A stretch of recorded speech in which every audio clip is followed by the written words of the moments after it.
Good morning, my dear students. On behalf of Rasa International School, today I am going to teach you Hindi literature, chapter number 15. एक की दो की, page number 96 से 98. पाठ 15. इक्की दुक्की.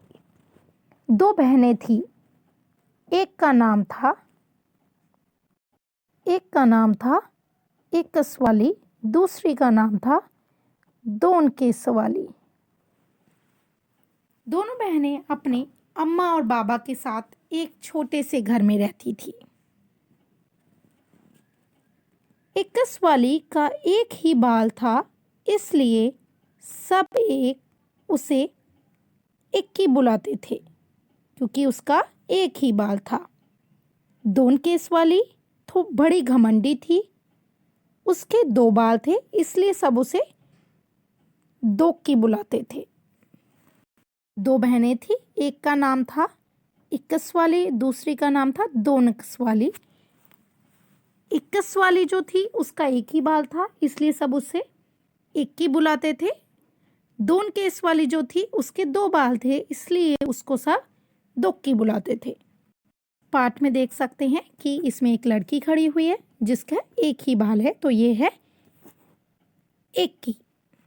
अम्मा सोचती थी, और वो अपनी अम्मा बाबा के साथ रहते थे, तो उसकी अम्मा सोचती थी कि दोक्की जैसी सुंदर लड़की तो दुनिया में है ही नहीं, क्योंकि दोक्की जो थी वो बहुत सुंदर थी और उसके दो बाल थे. और बाबा उसको सोचने के लिए कि सतही कहाँ थी, काम में जो उलझे रहते थे. उसके बाबा को कुछ भी सोचने की फुर्सत नहीं थी, क्योंकि वो हमेशा काम में ही व्यस्त रहते थे, उलझे रहते थे. दोक्की हमेशा अपनी बहन पर रौब जमाती रहती थी. क्यों? क्योंकि उसको बहुत घमंड था कि मेरे दो बाल हैं. एक दिन इक्की घने जंगल में गई. इक्की जो थी वो घने जंगल में गई. चलते चलते वह घने जंगल के बीच आ पहुंची. जैसे ही वो चलती चलती घने जंगल के बीच में जा पहुंची, चारों तरफ सन्नाटा था. अचानक उसे एक आवाज सुनी. वो जब जंगल के बीच में पहुंच गई तो उसको चलते चलते उसने देखा कि चारों तरफ सन्नाटा है, एकदम शांति है. अचानक से उसे एक आवाज सुनी, पानी, मुझे प्यास लगी है, कोई पानी पिला दो. उसे जब आवाज सुनाई दी, उसमें कोई बोल रहा था, पानी, मुझे पानी पिला दो. इक्की रुकी और उसने चारों तरफ घूम कर देखा. जब वो रुकी, उसने आवाज सुनाई दी और उसने चारों तरफ जब घूमा, वहां तो कोई नहीं था, उसको कोई आवाज सुनाई नहीं दी. फिर उसने देखा सूखी मुरझाई हुई मेहंदी की एक झाड़ी, उसके पत्ते सरसरा रहे थे, कांप रहे थे. उसने देखा मेहंदी की एक झाड़ी थी और उसके पत्ते बहुत ज्यादा कांप रहे थे, सरसरा रहे थे. कि इस चित्र में आप देख सकते हैं, पास में ही पानी की धारा बह रही थी.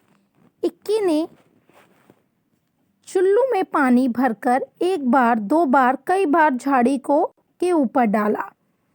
तब उसे समझ आया कि जो आवाज है वो मेहंदी का जो झाड़ी थी उसमें से ही आ रही थी. तो उसने क्या किया, और पास में ही उसे पानी की धारा बह रही थी, पास में पानी की एक धारा बह रही थी. तो इक्की ने क्या किया, इक्की ने उस पानी में से, चुल्लू भर पानी होता है, चुल्लू होता है हाथ में, जैसे हाथ में पानी लेके एक बार, दो बार और कई बार उस झाड़ी के ऊपर डाला. मेहंदी की झाड़ी बोली, धन्यवाद इक्की, मैं तुम्हारी ये मदद याद रखूंगी. इक्की को धन्यवाद दिया और उसने बोला, मैं तुम्हारी ये मदद याद रखूंगी. इक्की आगे बढ़ गई. इक्की ये बात सुन के आगे बढ़ गई.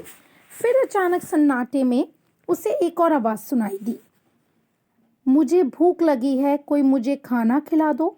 जैसे ही वो आगे बढ़ती गई, उसको फिर एक आवाज सुनाई दी और कोई बोल रहा था कि मुझे भूख लगी है, मुझे खाना खिला दो. इक्की ने देखा कि एक नारियल सी गाय पेड़ से बंधी हुई थी. उसने देखा एक गाय थी, पतली सी, मरियल सी, वो पेड़ से बंधी हुई थी. इक्की ने घास फूस इकट्ठी की और गाय को खिला दी। उसने घास फूस नीचे से इकट्ठी करके घास फूस और जो गाय खड़ी थी उसको खिलाई। उसके बाद उसने गाय के गले में बांधी रस्सी को खोल दिया। उसके बाद उसने जो उसकी गाय के गले में रस्सी बंधी हुई थी वो खोल दी, जो वो पेड़ से बंधी हुई थी उसको खोल दिया। देख सकते हैं कि एक्की ने कैसे गाय को घास फूस खिलाई। आशा करती हूँ कि ये पाठ आपको समझ में आ गया होगा। बाकी का पाठ हम दूसरी वीडियो में देखेंगे।